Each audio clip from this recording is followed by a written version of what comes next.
ہماری طبیعت یعنی نیچر کی طاقتوں کو ہماری ہی سمت میں جو کہ حق کی سمت ہے راستے پر لگا دیا اور لگا دیتا ہے۔ خدا ہمارے لیے کافی ہے، یعنی خواہ ہم دنیا میں کامیاب نہ ہوں، خدا ہم سے راضی ہو، یہی ہمارے لیے کافی ہے۔ ان میں سے ہر معنی اور دوسرے جو بھی معنی حسبنا اللہ و نعم الوکیل کے لیے لیجئے درست ہیں۔ فزادہم ایمانا، جب ان سے کہا گیا کہ فخشوہم، لوگوں سے ڈرو، دشمنوں سے ڈرو، تو ان کا ایمان مزید بڑھ گیا۔ وقالو، اور کہا، حسبنا اللہ نعم الوکیل، خدا ہمارے لیے کافی ہے اور وہ بہترین وکیل اور بھروسے والا ہے۔ فانقلبوا بنعمت من اللہ وفضل لم یمسسہم سوء، پس لوٹ گئے وہ خدا کی جانب سے نعمت اور فضل و زیادتی کے ساتھ۔ لم یمسسہم سوء، کوئی بدی بھی انہیں نہیں پہنچی۔ واتبعوا رضوان اللہ، وہ خدا کی خوشنودی کے پیچھے چلے۔ واللہ ذو الفضل العظیم، اور خدا بڑا فضل والا ہے۔ یہی لوگ اولاً تو ان کا مقام نعمت خدا ہے، خدا ہوا، کوئی بدی، پریشانی اور گزندہ انہیں نہیں پہنچا اور خوش و مسرور ہوئے۔ کس طرح سے خوش و مسرور ہوئے؟ قرآن یہ نہیں بتاتا کہ ان کا کیا ہوا، کوئی فرق نہیں پڑتا، کچھ بھی ہوا ہو، یا میدان جنگ میں شہید ہوئے ہوں یا صحیح و سالم و آزاد اپنے گھر لوٹ گئے ہوں، شہر مدینہ لوٹ گئے ہوں، برابر ہے۔ اگر اپنے گھر بار کی طرف لوٹ گئے، فتح و ظفر کے ساتھ لوٹ آئے، تو انہیں کوئی تکلیف بھی نہیں پہنچی، کیونکہ میدان جنگ کے زخم خاندان کی پر حرارت ماحول میں اور فتح و ظفر کی خوشی میں جلدی ٹھیک ہو جاتے ہیں۔ فانقلبوا بنعمت من اللہ و فضل، اور اگر میدان جنگ میں خاک و خون میں غلطاں اور شہید ہو گئے ہوں، تو یہاں تو اور بھی زیادہ۔ فانقلبوا بنعمت من اللہ و فضل، لوٹ گئے نعمت خدا کی طرف، لازوال نعمت، بے انتہا فضل و کرم، فضل جس میں کوئی برائی نہیں، ایسا سکون جس میں بے سکونی اور بے اطمینانی کا کوئی شائبہ بھی نہیں ہے۔ فَانْقَلِبُوا بِنِعْمَةٍ مِّنَ اللَّهِ وَفَضْلٍ لَّمْ يَمْسَسْهُمْ سُوءٌ، کوئی برائی انہیں نہیں پہنچی۔ انما ذالکم الشیطان یخوف اولیاءہ، یہ آیات آپ کو یاد رہے کہ اسے حافظے میں رکھ لیجئے، خوب پڑھیے، سمجھ لیجئے۔ انما ذالکم الشیطان یخوف اولیاءہ، اس میں کوئی شک نہیں کہ یہ کہنے والے شیطان ہیں، شیطان ہے جو اپنے دوستوں کو ڈراتا ہے، کہتا ہے جناب آپ کے خلاف سازشیں ہو رہی ہیں، چالیں چلی جا رہی ہیں، دشمنوں نے لشکر جمع کیا ہوا ہے، منافقین کفار قریش کے ساتھ مل گئے ہیں، منافق نے اپنے لباس کے نیچے تلواریں چھپا رکھی ہیں، آپ کو مارنا چاہتا ہے، آپ کو قتل کرنا چاہتا ہے، یہ اور وہ کرنا چاہتا ہے، جو تمہیں ڈرا رہا ہے وہ شیطان ہے۔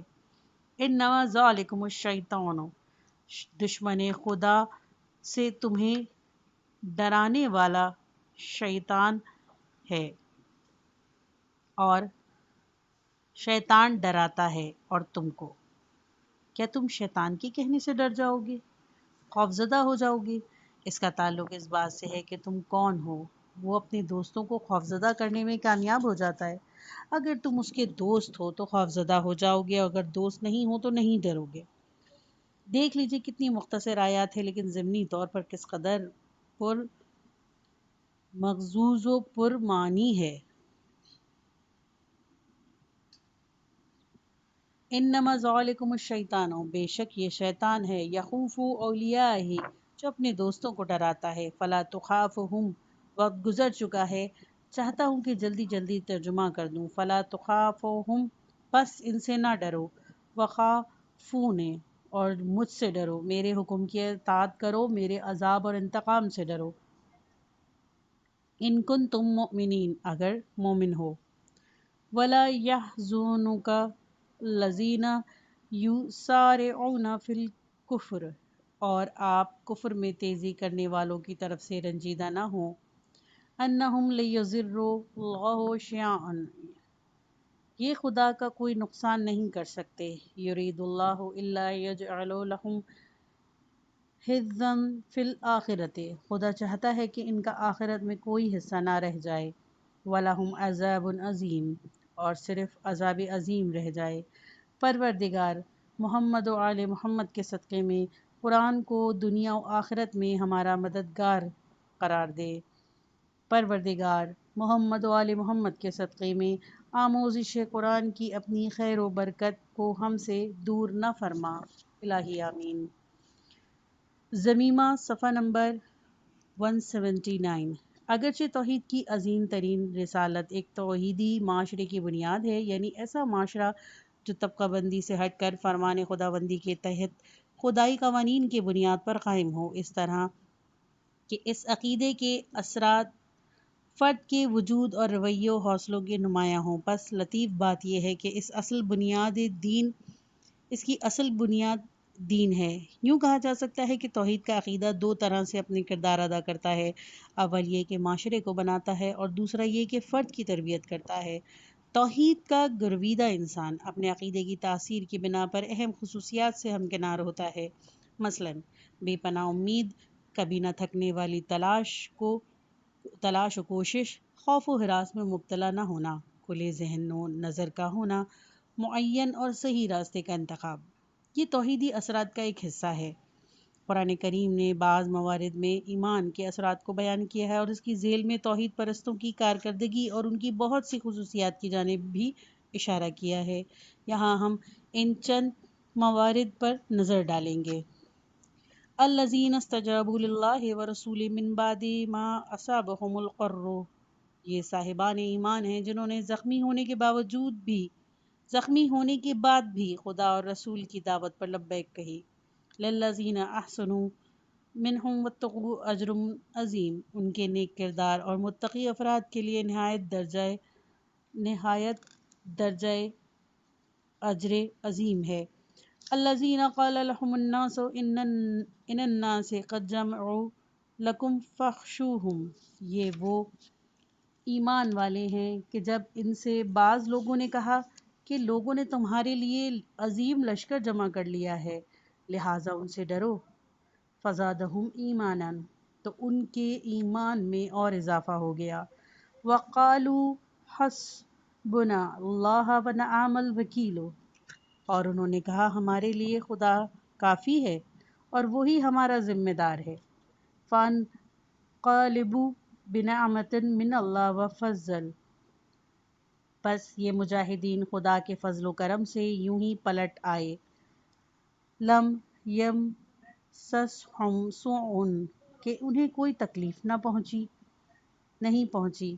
واتبعوا رضوان اللہ، اور انہوں نے رضا الہی کا اتباع کیا۔